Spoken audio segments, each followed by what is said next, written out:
मुस्लिम league नून पंजाब के सदर राना सनाउल्लाह का कहना है कि नवाज शरीफ के इंतखाबात में हिस्सा लेने में कोई कानून रुकावट नहीं। मुस्लिम लीग के कायद आइंदा इंतखाबात में ज़िमनी इलेक्शन और जनरल इलेक्शन लड़ेंगे।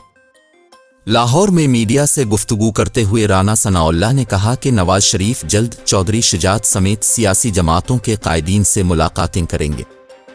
राना सनाउल्लाह का कहना था कि हाथी के पाँव में सबका पाँव है। नवाज शरीफ कायद हैं और कायद रहेंगे और शहबाज शरीफ पार्टी सदर रहेंगे। उन्होंने कहा कि आसिफ जरदारी को हक हासिल है कि वो लाहौर के वजीर आज़म का रास्ता रोकें और लाड़काना के वजीर आज़म की राह हमवार करें।